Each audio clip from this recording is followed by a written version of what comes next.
Je suis ravie de vous retrouver aujourd'hui pour ce webinaire portant sur la cybersécurité des dispositifs médicaux et comment se conformer aux exigences du nouveau règlement 2017-745, règlement européen, pardon.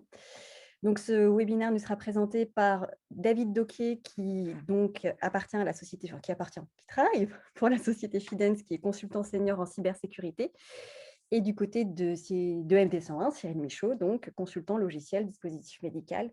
J'ai encore oublié de me présenter, excusez-moi. Donc, je suis Sylvie Lebeau, chef de projet qualité affaires réglementaires au sein de MD101 également. Je me permets de préciser l'organisation de ce webinaire. Donc, c'est un webinaire qui durera à peu près 45 minutes. Donc, David et Cyril dérouleront leur présentation. Et passé ces 45 minutes, nous prévoirons 15 minutes de questions et réponses. Donc, pour ce faire, vous avez une box, enfin une boîte questions et réponses en bas à droite du Zoom. Donc, n'hésitez pas à l'utiliser pour que je puisse à la fin poser les questions auprès de Cyril et David au moment opportun. Et donc, je laisse la parole à Cyril qui démarre donc cette présentation. Merci Sylvie pour cette magnifique introduction. Donc nous voici le 27 mai 2021. Donc comme vous pouvez le voir, on avait repoussé ce webinaire à plusieurs reprises pour des raisons que vous avez imaginées. Et bien sûr, si on l'a placé le 27 mai, c'était parce qu'on avait beaucoup de travail auparavant. J'espère que vous avez eu tous le temps de faire votre dernière déclaration CE de conformité de votre logiciel en classe 1 directive avant de sauter dans l'inconnu à partir d'hier. Voilà. Alors, justement, concernant les dossiers techniques selon le nouveau règlement, nous avons donc les exigences de cybersécurité qui sont venues être rajoutées dans l'annexe 1 dans les exigences générales. C'est pourquoi aujourd'hui, nous sommes ici pour en parler. Alors, concernant la cybersécurité, en fait, ce que l'on peut voir, c'est déjà qu'il y a eu une, une demande de la part de la Commission européenne pour définir la liste des normes harmonisées qui seront dans le règlement, enfin qui sont dans le règlement, même si cette liste aujourd'hui n'est pas tout à fait approuvée, elle est en cours d'approbation, on va dire en cours d'examen. Voilà. Et dans cette demande de définition des normes, de la liste des normes harmonisées, dont vous trouverez le lien en bas de la slide qui est affichée ici, on a donc 3 normes qui concernent la cybersécurité, qui concernent donc la cybersécurité. La première ici, les 2 suivantes dans les slides suivantes, hein. Voilà, donc la première norme, c'est la norme EN ISO 80001-1. Donc cette norme, en fait, est une norme qui traite de la sécurité des systèmes d'information hospitaliers. Et donc, c'est une norme, en fait, qui concerne avant toute chose, essentiellement, les responsables DSI des centres hospitaliers, des centres de soins. On trouve quand même dans cette norme quelques clauses qui sont d'application pour les fabricants. C'est pour ça que cette norme figure dans la liste des normes harmonisées. Cependant, aujourd'hui, je ne vais pas me concentrer sur cette norme qui est plutôt sur les aspects sécurisation du réseau. Et je vais donc passer cette norme et plutôt parler des deux suivantes que voici, qui ont, elles, beaucoup plus trait à la sécurisation des dispositifs médicaux eux-mêmes. Voilà, donc on trouve 2 normes, hein, la norme IEC-TR 60601-4-5 et la norme IEC 80001-5-1. Donc des normes avec des noms barbares, hein, comme on a maintenant l'habitude de les trouver dans les listes de normes harmonisées. Alors vous voyez que tout de suite, on voit qu'il y a une norme avec le nombre 6601 qui apparaît dedans. Donc je ne sais pas vous, mais moi, dès qu'il y a une norme avec écrit 6601 dedans, je frémis, je tremble. Fort heureusement, vous voyez, cette norme s'appelle IECTR, Technical Report. Donc ça veut dire que c'est une norme qui n'est pas une norme, c'est un guide, hein, un guide d'application informatif sur le moyen de définir des spécifications d'exigences pour un logiciel sécurisé. Donc ce n'est pas une norme, hein, c'est un guide d'application, et donc ce qui veut dire que certainement par la suite, euh, la conformité à la norme 6601 n'impliquera pas de respecter à la lettre cette collatérale de la 6601. Voilà, pour les systèmes dispositifs médicaux connectés. Premier point. Et deuxième point, donc la norme 80001-5-1, qui, elle, définit le cycle de vie du logiciel sécurisé. Donc ces 2 normes travaillent au concert et on va voir justement comment elles font pour travailler de concert toutes les 2. Alors premièrement, je vais m'attarder sur la norme 8001-5-1. Donc cette norme 8001-5-1, si on regarde les chapitres qu'il y a dans cette norme, les clauses qu'il y a dans cette norme, on retrouve euh, un, pas un copier-coller, mais une structure similaire à la norme 62304. C'est-à-dire que vous allez retrouver, donc voilà, j'ai mis ici sur cette planche les clauses que l'on a dans la 62304 sur le cycle de vie du logiciel.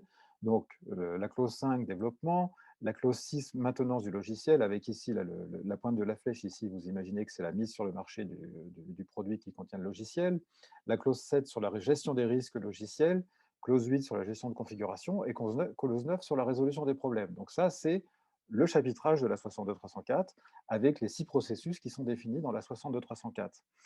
Et donc, les groupes de travail qui ont défini cette norme 80001-5-1 ont eu l'excellente idée de reprendre le chapitrage de la 62304 pour définir les exigences du cycle de vie du logiciel sécurisé. Et c'est-à-dire que, de la même manière que vous avez la clause 5 de la 62304 qui traite du cycle de vie du développement du logiciel, eh bien la clause 5 de la 80001-5-1 définit les exigences relatives au cycle de développement logiciel sécurisé. Donc on peut voir finalement cette norme 80001-5-1 comme un ajout, un peu comme une collatérale d'une certaine manière de la 62304. La 62304 définissant votre socle de processus que vous devez mettre en œuvre pour concevoir et maintenir un logiciel de dispositif médical.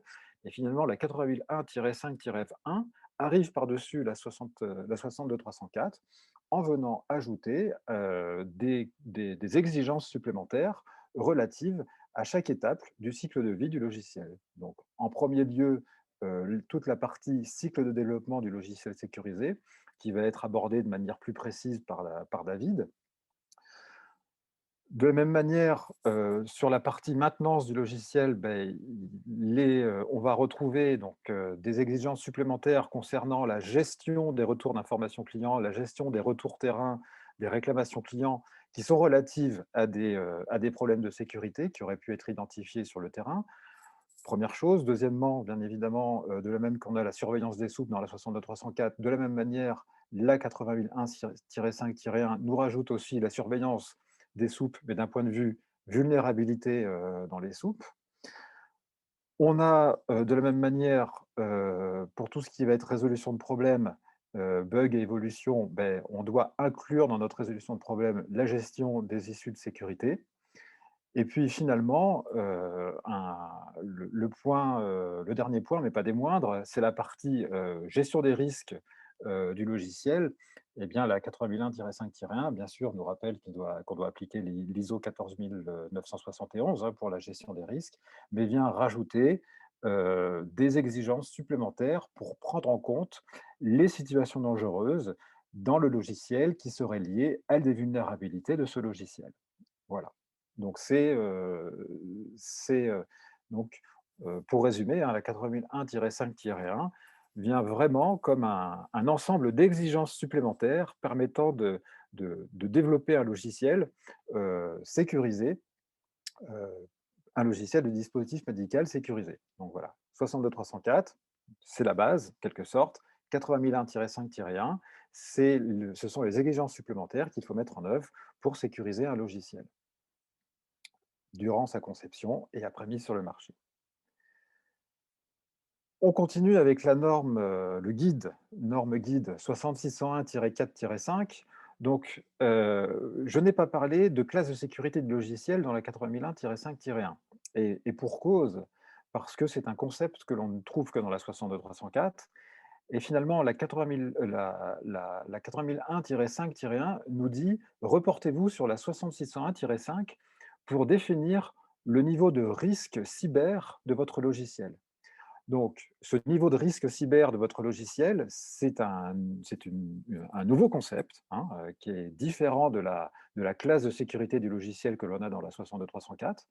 Donc, de la même manière que vous allez avoir votre logiciel classé sur la 62304 en classe A, B ou C, eh bien, il va falloir définir un nouveau niveau de risque de votre logiciel d'un point de vue cyber, ce qui s'appelle le Security Level, SL, qui va donc être basé, un peu, donc c'est une approche basée sur les risques, hein, et qui va être basée sur le niveau de, on va dire, d'attaque potentielle que votre logiciel peut subir, avec un niveau le plus bas qui est le niveau vraiment où il peut, que des attaques bénignes peuvent arriver à votre logiciel, jusqu'au niveau le plus élevé, SL4, ou des attaques très sophistiquées, très élevées, peuvent, d'un point de vue technique, peuvent être mises en place. Donc voilà, donc on a un nouveau concept, le security level, en plus de la software safety class, qui vient donc caractériser le niveau de risque cyber de votre logiciel. Voilà. Alors, la norme 6601-4-5 nous donne des exemples, notamment pour du SL4. Elle nous dit, vous faites un défibrillateur implantable connecté. Quelle mauvaise idée de faire un défibrillateur implantable connecté à Internet. Eh bien, votre défibrillateur implantable connecté, il sera en SL4. Voilà, par exemple. Bien évidemment, parce que même si ce type d'attaque par extrêmement sophistiqué et très très peu probable, le niveau de risque derrière de mettre en défaut le défibrillateur implantable connecté est absolument inacceptable. Ok, donc c'est pour ça que même si on a des attaques improbables de ce niveau de risque, de ce niveau de sophistication extrêmement élevé qui pourrait venir d'une nation, d'un État, c'est un risque inacceptable. Donc on va se positionner au niveau SL4. Voilà, petit exemple. Il y a d'autres exemples, comme par exemple des logiciels qui vont être insérés à l'intérieur d'un système d'information hospitalier. On peut penser par exemple à un système d'imagerie médicale. On on aurait plutôt tendance à le positionner en niveau de risque SL2.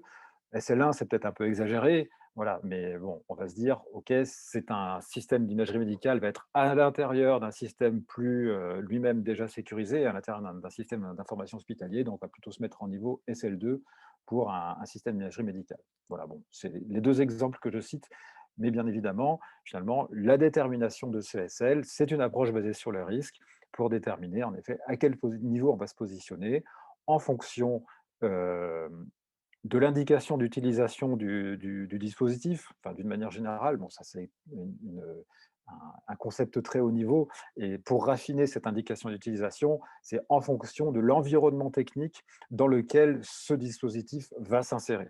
Voilà. Vous êtes direct en contact sur Internet, peut-être qu'il faut directement se mettre en niveau SL4, surtout si vous avez un système life critical. Okay. Si vous êtes à l'intérieur d'un système d'information hospitalier et que vous faites de l'imagerie médicale pas en contact avec le patient, okay, on peut se mettre en niveau SL2. Voilà. Donc ce security level, en fait, va nous, un peu de la même manière que la software safety class de la 62304 nous amène à définir un niveau d'exigence de la 62304 qui va de très peu en classe A à très élevé en classe C. De la même manière, en fonction du security level, on va avoir un niveau d'exigence de la 6601-4-5 qui va être bas en SL1 et élevé en SL4. Et finalement, comment se traduit ce choix du niveau du SL, du security level, en fait, ça va se traduire par des exigences de sécurisation du logiciel qui vont s'appliquer au logiciel. Vous êtes en SL1, vous allez avoir un certain nombre d'exigences logicielles qui vont s'appliquer à vous, qui vont être assez peu nombreuses. Vous voyez, les cases ne sont pas cochées. Bien évidemment, vous êtes en SL4. Toutes les exigences de sécurisation du logiciel vont s'appliquer à vous. Alors là, il y a quand même une très grosse différence à faire entre la 62304 et la 6601-4-5. C'est que la classe de sécurité du logiciel influe sur le processus lui-même. C'est-à-dire que dans la 62304, en fonction de la classe de sécurité du logiciel, classe A, votre développement, la documentation du développement va être légère. Classe C, la documentation de votre développement va être extrêmement lourde. La 6601-4-5 n'influe pas sur la manière dont on va sécuriser le logiciel. C'est-à-dire que vous soyez en SL1 ou en SL4, toutes les activités demandées pour la sécurisation du logiciel devront être mises en œuvre. Par contre, ce que ça change, c'est que la 6601-4-5 vous dit par exemple que quand on est dans un niveau bas de sécurisation du logiciel, eh bien, SL1, vous n'avez pas besoin de mettre en place d'authentification multifacteur. Premier exemple. Si vous êtes dans un niveau élevé de sécurisation de vos logiciels, par exemple à partir du niveau SL3, il faut mettre en place une authentification multifacteur. Donc, ce qui veut dire que le SL, en fait, nous apporte non pas un changement du processus de développement logiciel, mais une variation du volume de données d'entrée que l'on va avoir en conception du logiciel. Vous êtes en SL1, vous allez avoir un volume de données d'entrée qui va être plus faible que si vous êtes en SL2, SL3, SL4. C'est-à-dire que votre logiciel, en effet, on va vous demander d'avoir plus de spécifications de sécurisation du logiciel en SL4 qu'en SL1. Voilà. C'est-à-dire que ici, au début du développement de votre logiciel, en données d'entrée de votre logiciel, en SL1, vous aurez moins de spécifications de sécurisation qu'en SL4. Alors, tout ça n'est pas gravé dans le marbre. Alors, juste pour info, là, j'ai montré qu'une partie du tableau. Le tableau contient plus de 50 exigences, hein. Le tableau prend 3 ou 4 pages de la norme, hein. Donc, il y a beaucoup de specs de sécurisation. Bien évidemment, on est sur des recommandations, on est sur une approche basée sur le risque. Et le fait que j'implémente toutes les specs de sécurisation me sont demandées pour mon niveau de sécurisation, c'est une approche basée sur le risque, de savoir si je les garde tous ou si je peux en exclure certaines pour telle ou telle raison liée à l'environnement, au contexte de l'environnement de déploiement du logiciel. Donc ça, c'est une approche basée sur le risque, d'ailleurs, dont David va vous parler. Donc vous voyez, en fait, en effet, c'est 6601-4-5, IEC 80001-5-1. Les deux travaillent de concert. La première, IEC 6601-4-5, vous permettant de définir un niveau de sécurité du logiciel et un certain nombre de données d'entrée de la conception avec des spécifications de sécurisation du logiciel. Voilà.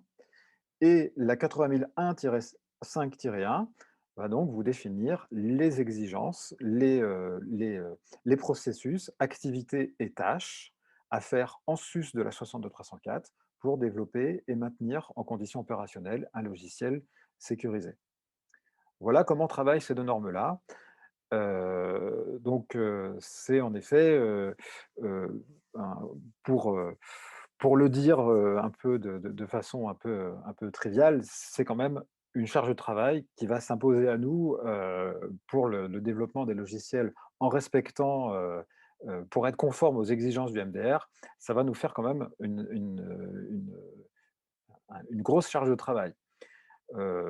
Quand on lit, ces 2 normes, moi, quand j'ai lu ces 2 normes, j'avais l'impression de me retrouver, le jour où j'avais lu la 62304 pour la première fois.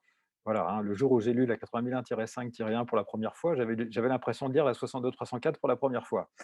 Donc véritablement, c'est un nouveau jeu d'exigences qui s'impose à nous, hein, et avec une nouvelle culture à acquérir et qu'il va falloir donc mettre en œuvre dans nos processus, hein, de notre système de management de la qualité, d'un côté pour la 80001-5-1 et dans les dossiers techniques de nos dispositifs, avec les specs de la 6601-4-5, de telle façon à donc assurer la conformité aux exigences générales du règlement. Voilà, on en est là. Je ne pense qu'on ne va pas pouvoir y échapper à implémenter ces normes. La seule chose auquel on pourra échapper, c'est bien évidemment, au travers d'une approche basée sur le risque, inclure ou exclure certaines parties des exigences de sécurisation du logiciel que l'on aura. Mais bon, on aura de toute manière à démontrer cette conformité à ces normes-là. Voilà. Un dernier point avant que je cède la parole à David.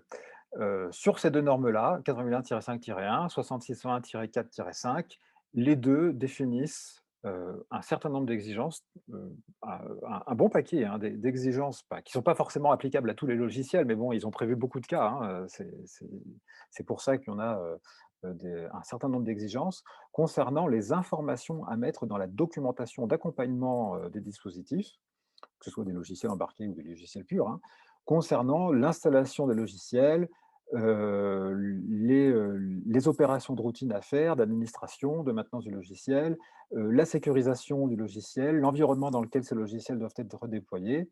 On a vraiment un volume d'exigences conséquent. Donc, ce qui veut dire que, bon, de la même manière que on va avoir de la documentation technique 62304 plus 80001-5-1 à produire, on aura aussi au niveau de la documentation d'accompagnement et au niveau des instructions d'utilisation, de nouvelles exigences à prendre en compte dans ces livrables documentaires que l'on fournit au point d'usage, au point d'utilisation de dispositifs. Voilà. Ça, voilà, donc c'est un monde dans lequel il va falloir que nous rentrons tous, et dans lequel nous sommes d'ailleurs un peu rentrés avec, déjà, chez MD101, avec, certains fabricants et je sens que, ça va nous occuper pas mal dans les prochains mois, voire années. Voilà David, je te cède la parole pour la suite, sur des explications un peu plus techniques sur la sécurisation des logiciels. Exactement. Ben, Oui. merci Cyril. Alors, je vais commencer par déjà partager mon écran pour qu'on puisse continuer cette présentation. Alors pendant que David, fait le partage d'écran, j'ajoute que donc, David appartient à la société Fidance. Fidance qui est une société qui est extrêmement rompue à tout ce qui concerne justement, la sécurisation des logiciels, que ce soit, dans le domaine, dans différents secteurs d'activité et en particulier dans le médical et dans le secteur hospitalier. Exactement. Exactement. Donc, je suis plutôt spécialisé dans la gouvernance, mais effectivement, donc, merci Cyril pour cette introduction aux différentes normes qui s'appliquent aujourd'hui sur la partie DM, mais qui n'est pas nouvelle puisqu'elle s'applique depuis très longtemps à beaucoup de secteurs. Et puis notamment, l'Europe a aussi, au travers de l'ENISA, entamé beaucoup de travaux sur la sécurité des IoT, un petit peu sur le même concept aujourd'hui que la partie dispositifs médicaux.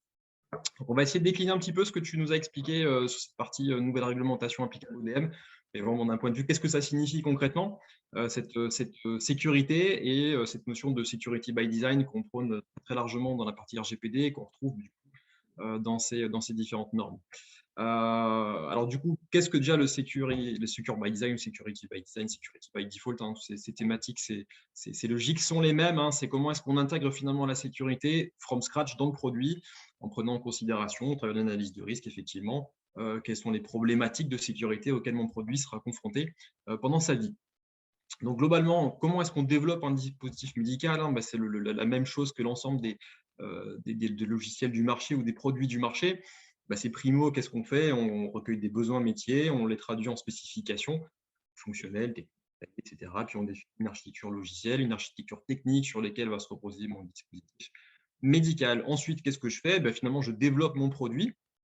Donc, je le crée de toutes pièces. Puis ensuite, je vais le déployer sur un environnement de test. Et puis effectivement, faire ma partie QA, ma partie qualité acceptance, mes tests, de façon à m'assurer que mon produit correspond à tout ce que j'ai pu définir auparavant.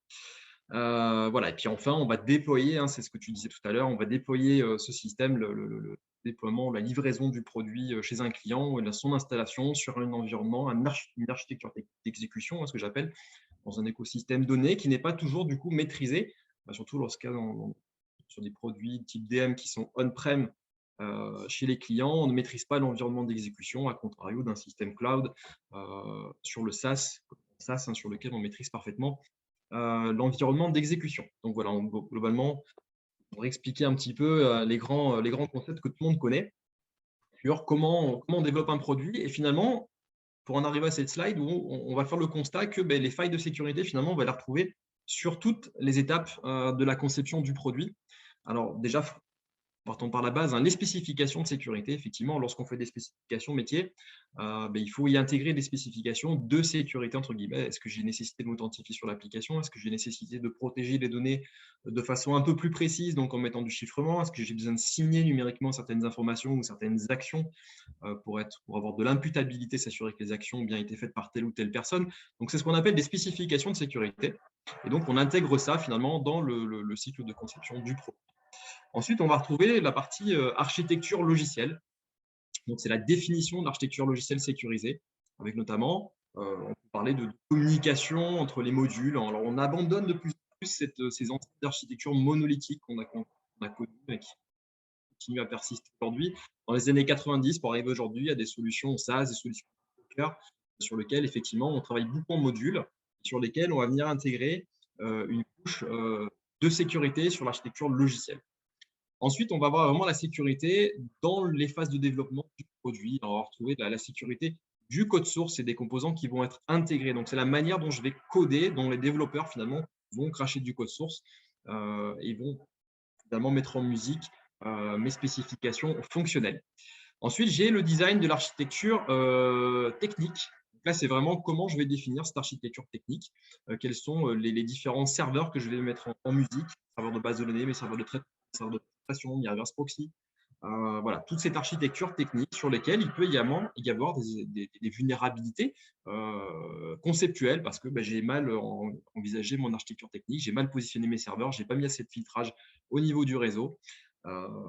Par exemple. Ensuite, on va retrouver des vulnérabilités qui sont vraiment sur le choix des composants que je vais installer. Si je prends un OS Windows, un OS Linux, CentOS, Red Hat, etc., je vais me retrouver avec des vulnérabilités qui sont intrinsèques au produit, que je vais devoir suivre au fil de l'eau. Pareil pour la partie middleware, Apache, Tomcat, et des bases de données, Postgres, Oracle, etc. Ce sont tous des produits qui, dans leur cycle de vie, connaissent des vulnérabilités qui sont corrigées au fil de l'eau. Et sur lesquels il faut également gérer l'obsolescence. Vous savez tous que les éditeurs, au bout d'un moment, abandonnent certaines versions de logiciels et puis ne les supportent plus. Donc, les vulnérabilités ne sont plus traitées sur ces différents produits. Voilà. Ça pour dire que la sécurité by design, c'est finalement la sécurité de toutes les couches qui composent mon produit. Donc, on va retrouver des spécifications fonctionnelles et techniques de sécurité. On va définir une architecture logicielle sécurisée. On va définir une architecture technique sécurisée. On va définir des méthodes de développement sécurisées, la façon dont les développeurs vont coder, la façon dont on va intégrer la sécurité dans la software factory, ça on va le voir un petit peu plus tard. On a la partie cycle, le VNV de sécurité, les checks que je vais pouvoir faire d'un point de vue sécurité, pour vérifier que mes fonctions de sécurité que j'ai pu implémenter dans mon produit fonctionnent bien, sont efficaces. Je vais les tester. Et après, le delivery up-to-date, c'est-à-dire le moment où je vais délivrer mon produit, entre le moment où je décide de le concevoir à un instant T, il peut se passer 1 an, 2 ans jusqu'à ce qu'il soit commercialisé. Et il faut que je continue à maintenir ce produit up-to-date pendant son développement. Et surtout, si je vends un produit à un instant T et que je vends le même 6 mois plus tard, les produits que je vais intégrer dedans ont déjà bougé. Donc, il faut remettre à jour continuellement ce produit avant de le relivrer à de nouveaux clients puisque des failles de sécurité ont évolué également. Donc, il faut qu'on ait toujours cette usine de développement et de delivery qui soit toujours à jour de façon à délivrer le service le plus à jour possible. Alors, mais concrètement, qu'est-ce que tout ça signifie, comment je vais mettre un peu en musique ces différentes étapes de ma sécurisation by design. Donc, comme l'a dit Cyril tout à l'heure, la première étape, c'est toujours l'analyse des risques. Donc là, on ne réinvente rien, c'est quelque chose qui est prôné depuis très, très longtemps dans les différentes normes. Donc, toujours cette approche par les risques. Déjà, qu'est-ce que je dois protéger dans mon application? Qu'est-ce qu'il est important de protéger? C'est ce qu'on va appeler les valeurs métiers ou les informations les plus critiques dans mon système d'information ou dans mon DM et sur laquelle l'attention va se porter. Ensuite, quelles sont les vulnérabilités potentielles, celles que je vais pouvoir envisager, imaginer dans le contexte d'exécution, qui va être celui de mon client. Et puis, pour faire le parallèle avec ce que Cyril disait là sur les security level, c'est comme ça que tu les appelais, Cyril, je crois. En gros, en France, sur la méthodologie BIOS, on appelle ça les sources de risque. Finalement, contre qui je vais souhaiter me protéger. Donc, est-ce que c'est simplement des sources, on va dire, d'origine non malveillante, l'accidentel, mon logiciel crash, où j'ai quelqu'un derrière son écran, un administrateur technique ou fonctionnel qui commet des erreurs sur l'application, qui du coup met en péril la disponibilité de mon produit, ou je me protège de hackers qui veulent attaquer mon produit de façon ciblée. Donc, tout ça dépend aussi de l'environnement dans lequel je vais déployer mon produit, mais aussi de la surface dans laquelle je vais évoluer. Si je vends 10 produits, bien sûr, je ne vais pas avoir le même impact que si j'en vends 100 000 et que j'équipe les plus grands établissements hospitaliers de France. Si jamais j'ai une vulnérabilité qui peut être exploitée, je peux toucher évidemment la vie ou le fonctionnement de plusieurs dizaines ou voire centaines d'établissements hospitaliers. Donc, l'impact sera bien évidemment beaucoup plus fort. Et c'est ce que vous peut-être rechercher, certaines sources de risques, notamment dans les attaques de cyberguerre, telles qu'on les connaît un petit peu, un petit peu aujourd'hui.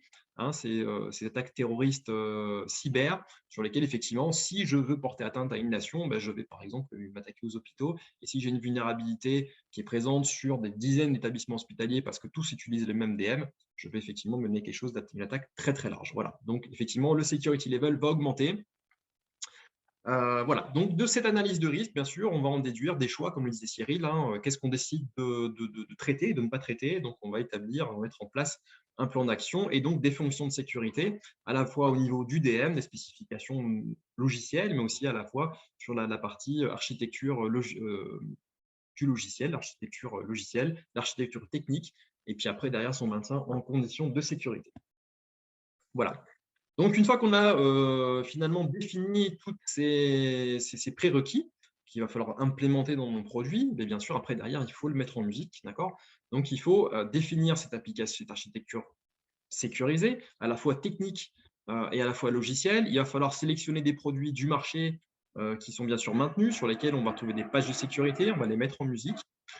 Et puis, on va venir, la plupart du temps, rajouter ce qu'on appelle des couches de hardening, donc de sécurisation avancée sur les éléments que je vais mettre en musique, en plus, bien sûr, de cette partie Secure SDLC, donc la façon dont je vais développer mon produit de façon sécurisée. On va passer sur cette partie, justement, qu'est-ce que c'est ce Secure SDLC? Comment je développe de façon sécurisée? Donc, le Secure SDLC, c'est donc SDLC pour Software Development Lifecycle. Donc, le Secure SDLC, c'est comment je sécurise ce cycle de développement de mon logiciel.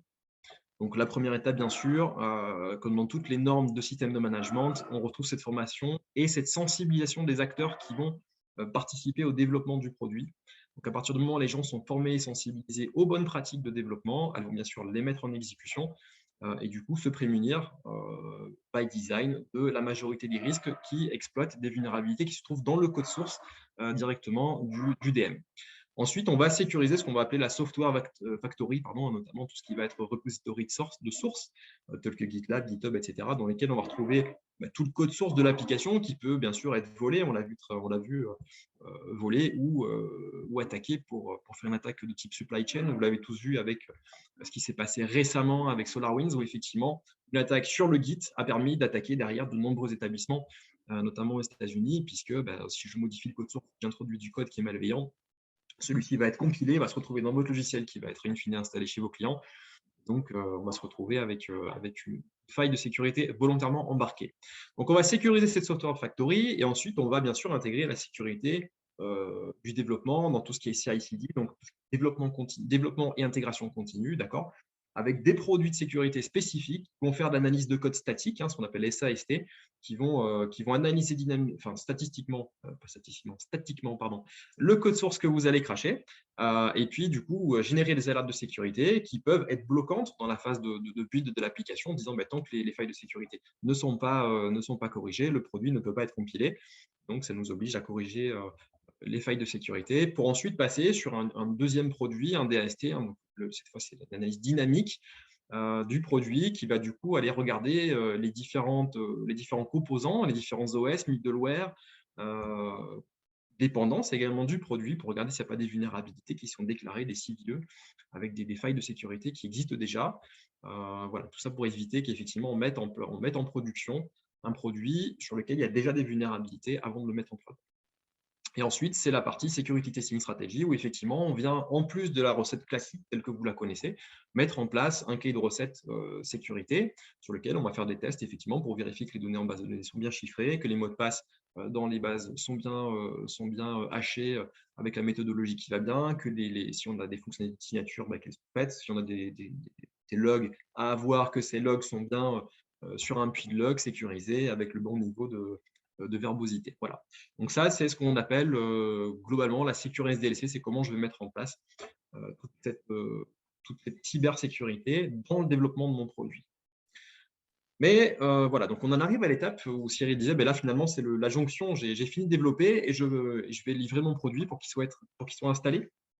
In fine, mais finalement, est-ce que la cybersécurité, est-ce qu'elle s'arrête là? Est-ce que ma responsabilité, au titre du RGPD, au titre de ces différentes normes, est-ce qu'elle s'arrête ici? La réponse est bien sûr que non, hein. Vous êtes toujours sous-traitant au titre du RGPD, au titre de normes, vous avez aussi bien sûr des choses à mettre en place. C'est ce qu'on va appeler le maintien en condition de sécurité du produit. Comment je vais maintenir, au même titre que je fais ma maintenance évolutive et corrective de mon produit, ben, comment je vais le maintenir dans des conditions de sécurité qui sont acceptables.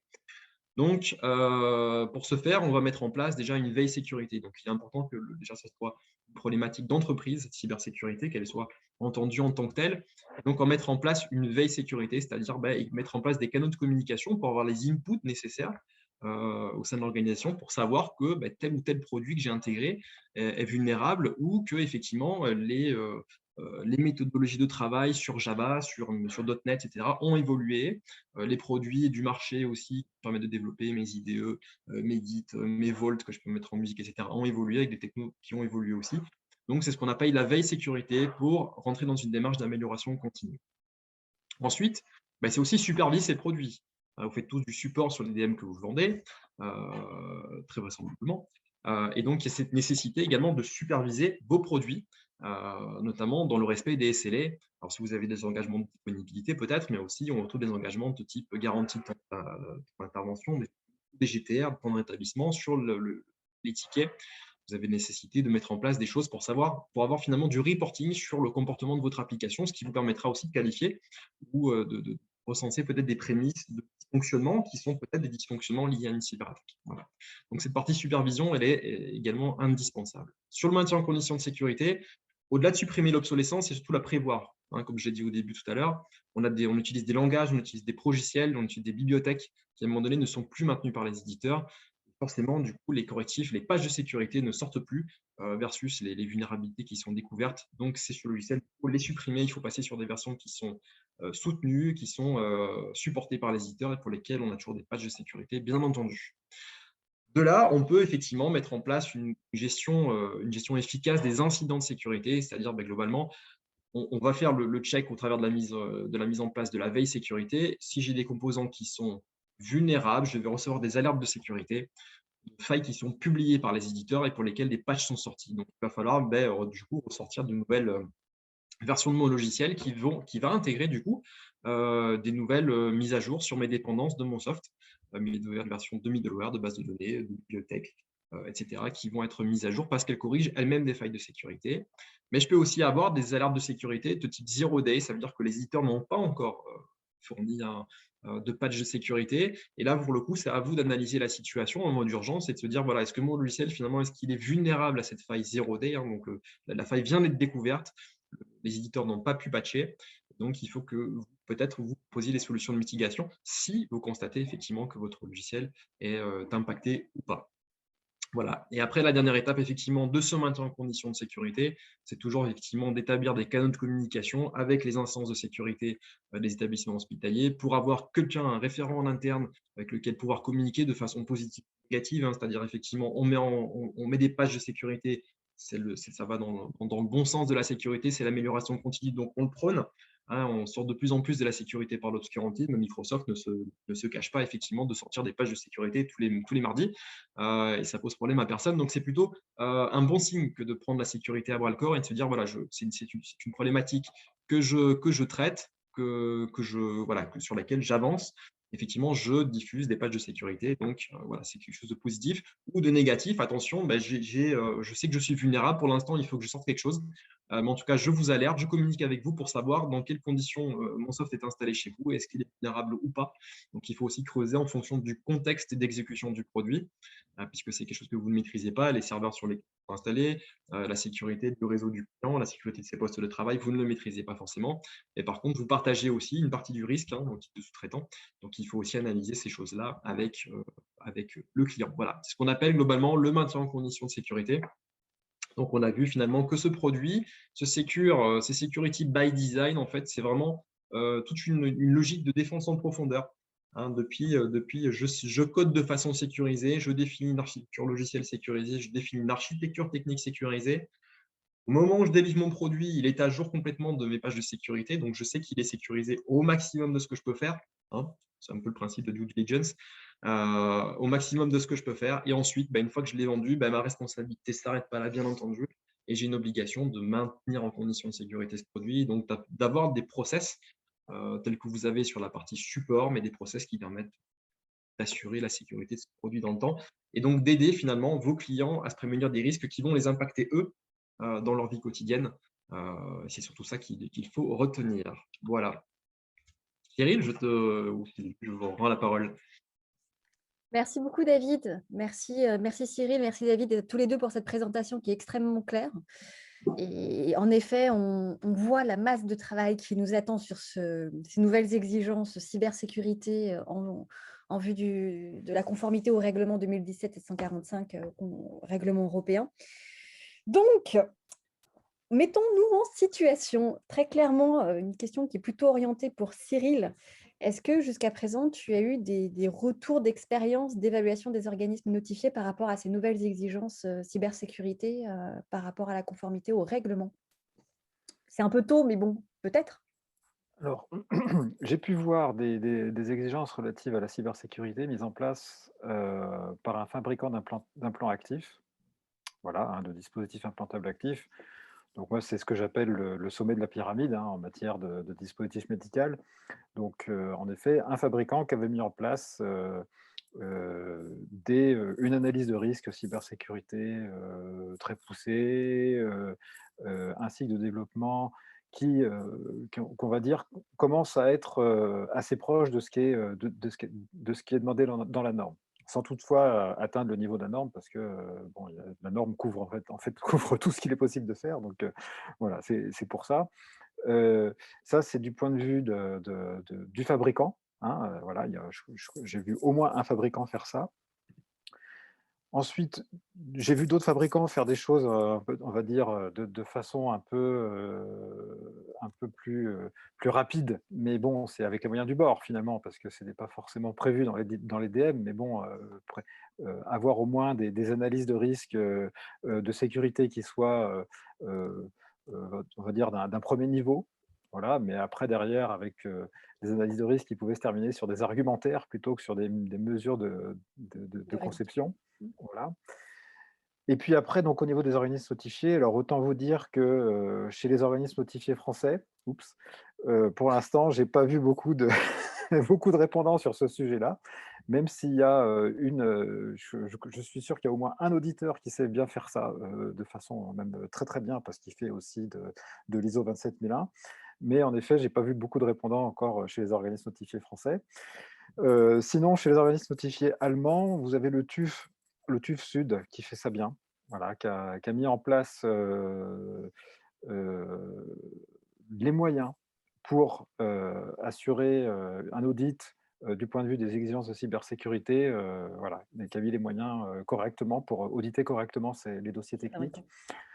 Et puis par contre, au niveau des organismes notifiés anglo-néerlandais, là pour l'instant, j'ai encore rien vu. Voilà, BSI pour pas les nommer. On aurait pu, parce qu'ils sont quand même souvent à la pointe de la chose, mais j'ai pas encore vu. Voilà où on en est. Il faut pas se leurrer. Date d'application 2024, ces normes-là. Il faut que les ON se forment aussi en interne, informent leurs équipes, ou alors prennent des services, des expertises extérieures pour faire ce genre de choses, quoi. Parce qu'aujourd'hui, ils ne sont pas forcément suffisamment organisés pour prendre en compte correctement ces normes-là. Voilà.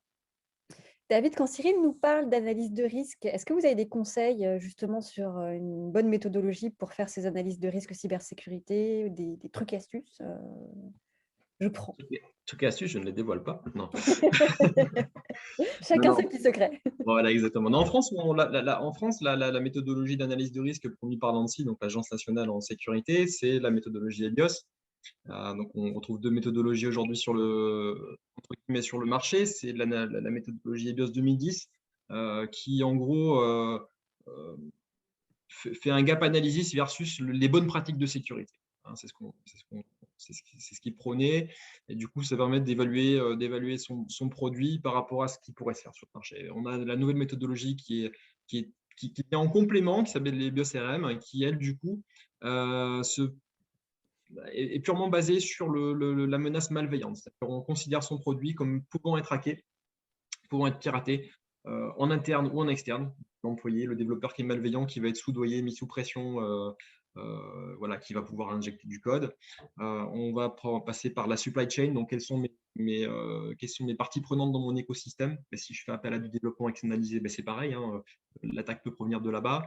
Si mon système est hébergé en partie ou cette information est partiellement hébergée chez un tiers, c'est pareil, je peux aussi passer par ce tiers, même si la HDS aujourd'hui, on a différentes normes également qui gravitent autour de ces problématiques-là. Mais voilà, c'est simplement pour dire que la première EBIOS 2010, c'est effectivement une méthodologie conforme ISO 27005, donc la méthode la norme qui dicte la gestion du risque d'un point de vue cyber, et les BioCRM, qui du coup une méthodologie très récente, mais qui du coup vraiment très axée sur la menace malveillante. Merci David. J'ai une question de Pascal, pour ne pas la nommer, mais comme elle s'est mise directement sur les commentaires, je peux la nommer.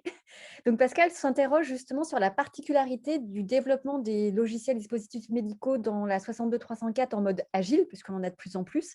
Est-ce qu'il y a des spécificités à prendre en compte justement sur la mise en application de ces exigences cybersécurité? Comment intégrer cette cybersécurité dans la 62304 agile, dans ce mode de développement 62304 agile?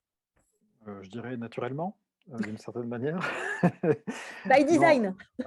oui, oui, voilà. Non, mais en fait, ce qui se passe, c'est que voilà, la méthode de développement agile impose en fait des points de contrôle à chaque sprint. En fait, on a des points de contrôle en fin de sprint pour s'assurer que ce qu'on a fait, qu'on a fait un sprint qui est done, c'est-à-dire qu'on a fini ce qu'on devait faire pendant le sprint. Et finalement, lorsqu'on va faire un développement agile en prenant en compte ce qui concerne la sécurité, et bien finalement, dans ce concept, dans cette checklist, dans une sorte de checklist de s'assurer qu'on a bien fini de développer ce qu'on avait prévu de développer au début du sprint, et bien dans ce concept de fini, de done, et bien on inclura les aspects sécurisation du logiciel dans le done de chaque sprint. Donc oui, travailler en mode agile et intégrer la sécurité est quelque chose qui peut tout à fait se faire de manière naturelle. Oui, Dans le développement. dans le développement, voilà. Je compléterai en disant que l'ANSSI a sorti un guide d'intégration de la sécurité dans Agile. Ah, très bien. Donc disponible sur le site de l'ANSSI.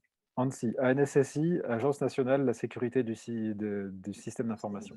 Voilà. Chacun ses référentiels, je vois ça. Au niveau une bonne question, je trouve, on a vu le sommet de la pyramide SL4, mais est-ce qu'il y aurait des exemples du bas de la pyramide, le niveau SL1? Savoir si on peut rester en SL1, par exemple. Oui, certainement un logiciel, on va dire qui a un niveau de risque faible déjà du point de vue safety, déjà pour commencer. Et pour lequel c'est un logiciel qui sera par exemple intégré dans un système hospitalier, derrière des pare-feux, voilà, pour lequel on aura déjà un environnement sécurisé pour lui-même, alors on pourrait le placer en SL1. Il y a une discussion, par exemple, c'est les logiciels au bloc opératoire. Est-ce que des logiciels au bloc opératoire qui sont connectés à rien du tout, voilà, est-ce que c'est bien nécessaire de les mettre en SLV élevé? Est-ce que je pourrais finalement les laisser en SL1? J'ai un moniteur du patient qui est dans le bloc opératoire et qui n'est pas connecté à Internet ou quoi que ce soit. Est-ce que ça vaut le coup de le passer dans une place de sécurité, dans un security level élevé? Donc là, en effet, donc approche basée sur le risque, hein, bien sûr, mais on pourrait considérer qu'en effet, ce moniteur du patient qui n'est pas connecté à Internet, jamais, enfin oui, quasiment jamais, sauf peut-être pour de la maintenance, mais dans ce cas-là, il n'y a pas de patient à côté, mais on pourrait le passer en SL1. Oui, c'est tout à fait envisageable dans ce cas-là. Je pense que la grosse problématique, c'est que souvent on ne maîtrise pas l'environnement d'exécution et on ne maîtrise pas le niveau de sécurité dans lequel le logiciel va évoluer, si ce n'est peut-être des blocs opératoires sur lesquels on a des réseaux qui sont isolés. Mais du coup, on peut partiellement y répondre en se disant soit on part du principe qu'on est exposé au maximum de risques et donc on blinde son produit pour blinder sa responsabilité, au titre du RGPD notamment, et au titre de ces différentes normes qui ont pour vocation à protéger le BM. Soit, moi, j'aurais tendance à dire, vous préconisez au même titre qu'on a des précos sur l'exécution en termes de capacité de performance de produit, de compatibilité, on va avoir comment dire, des prérequis sur le niveau de sécurité. Et en disant, le client, si vous n'installez pas avec ces prérequis de sécurité, nous, on dégage une partie de notre responsabilité. Voilà, mais ça doit être formel aussi. Dans Oui, la oui, pardon, excuse-moi, Sylvie, et c'est exactement une des exigences qui est écrite dans les documents d'accompagnement. On doit préciser en effet les prérequis de sécurisation de l'environnement dans lequel le logiciel va s'insérer. Donc, si on a pris en données d'entrée, on est en SL1, eh bien dans ce cas-là, ça doit être précisé dans le document d'accompagnement, bien évidemment. Et justement, j'ai une question dans la continuité de cet échange d'un spectateur qui nous demande quel niveau est-elle pour un logiciel d'analyse et de visualisation d'images d'examens médicaux. J'ai envie de dire, ça dépend. Oui, ça dépend. Après, c'était ce que je disais tout à l'heure. C'est SL1, SL2, voilà, on est à l'intérieur du système d'information hospitalier. On imagine, on a un serveur PAX avec un client PAX qui va communiquer en DICOM avec ce serveur. SL1, SL2, ça se discute en quel niveau on se met. Voilà. Après, de la même manière, si votre logiciel il n'est pas à l'intérieur du centre hospitalier, mais il est par exemple sur une solution cloud, même cette solution cloud, peut-être que cette solution cloud, on pourra quand même la mettre en SL1 à SL2 parce que dans le serveur cloud, il y aura d'autres couches à passer pour atteindre ce logiciel qui fera qu'on pourra lui-même le mettre en SL de niveau bas en ayant traversé des couches SL de niveau plus élevé. Voilà. Un peu à l'image de ce qu'on a avec la 62304, classe de sécurité élevée pour une sous-partie du système et une classe de sécurité basse pour une autre partie du système. On peut avoir cette approche architecturale de dire j'ai le frontal de mon serveur cloud qui est en frontal avec Internet, il va être en SL élevé, et puis bon, ce qu'il y a derrière, on va pouvoir descendre les niveaux. Voilà. C'est l'approche architecturale dont parlait David tout à l'heure. Hein. Par module. Oui. Et justement, nous sommes nombreux à avoir fait donc des déclarations classe 1 directives en vue du passage au règlement. Par rapport à ces logiciels qui sont historiques, qui ne répondent pas aujourd'hui à ces exigences de cybersécurité et qui sont déjà installés, utilisés dans le cadre de leur indication d'usage par les utilisateurs prévus, que faut-il faire? Est-ce qu'il faut obligatoirement une mise à jour de ces logiciels? Comment faire? Alors, ça a été prévu, il y a une clause legacy dans la 80001-5-1, il y a une clause legacy.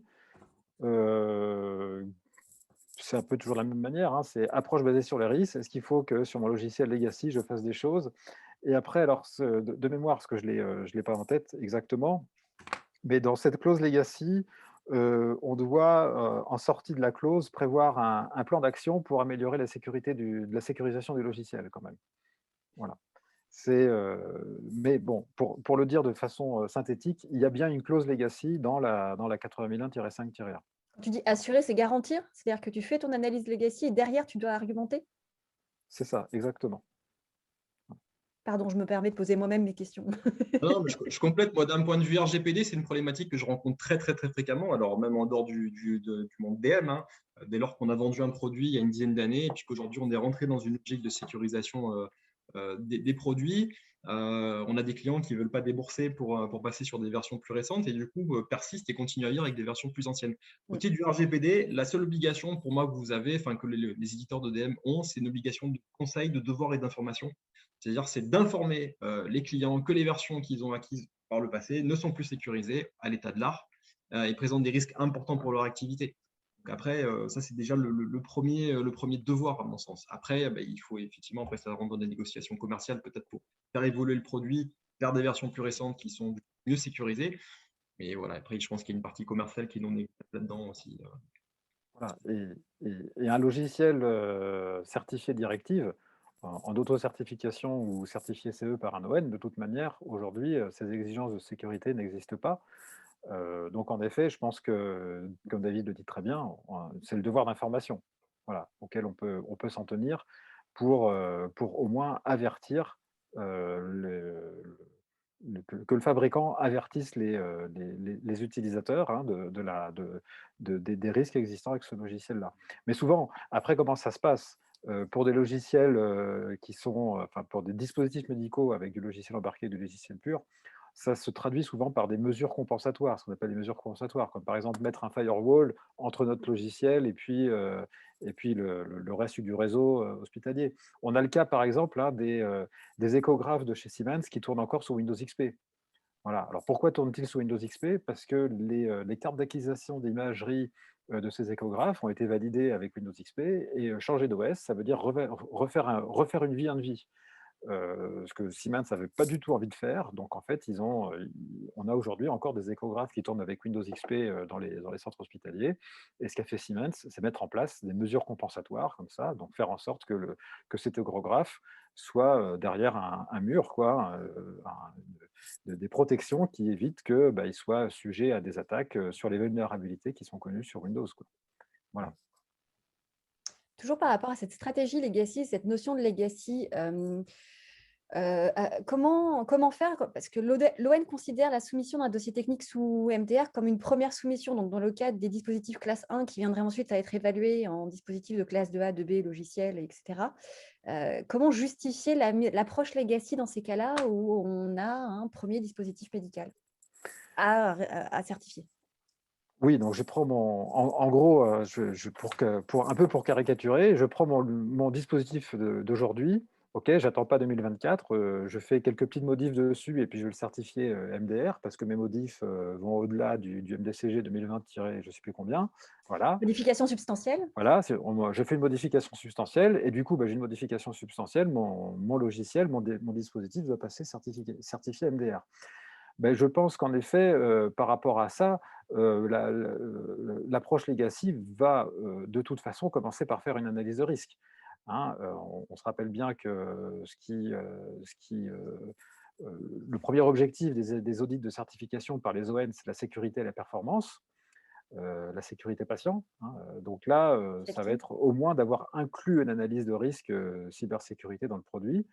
Et puis derrière, en considérant l'approche legacy de la 8001-5-1, avoir mis en place des mesures compensatoires, donc des mesures compensatoires qui peuvent être dans les documents d'accompagnement, la nécessité de mettre en place des firewalls, des mesures en dehors du dispositif médical, ou alors un plan de mise à niveau du dispositif dans les années à venir. C'est ce qui est prévu par l'approche legacy de la 8001-5-1.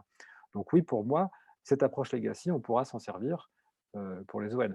Enfin, de la même manière, hein, on l'a vu il y a un certain temps avec la 62366, on a fait de l'approche UOOP et c'est passé auprès des ON. Bon, des fois, il s'est un petit peu passé dans la gorge un peu difficilement, mais c'est passé quand même. De la legacy sur du logiciel, ça, je ne l'ai pas vu chez des ON. Enfin, sur la 62304 legacy, ça, je ne l'ai pas vu, mais bon, normalement, ça devrait passer aussi. Il n'y a pas de raison que ça ne passe pas selon la 8001-5-1, que ça ne passe pas auprès des ON. Ils sont pas non plus, ils savent très bien que le produit était déjà sur le marché auparavant et qu'on ne peut pas tout refaire la security by design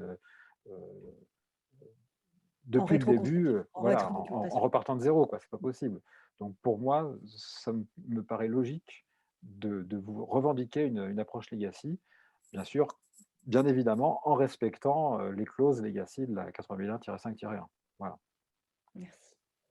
Je vais faire mon commissaire-priseur, mais sauf erreur de ma part, je n'ai plus de questions une fois, je n'ai plus de questions deux fois, je n'ai plus de questions 3 fois à être jugé vendu. Donc, merci à tous les deux. Merci pour cette présentation et merci pour vos questions-réponses aux participants et également à vous, présentateurs. Donc, je tenais juste à rappeler, vous pouvez vous abonner sur notre compte LinkedIn au rendez-vous Expert MedTech, et que vous avez la revisualisation possible de nos webinaires directement sur YouTube, Expert MedTech, webinaire et training. Et n'hésitez pas à suivre notre actualité pour le prochain webinaire. En tous les cas, je vous remercie de votre participation et puis je vous souhaite une excellente fin de journée à tous. Merci à bientôt. tous.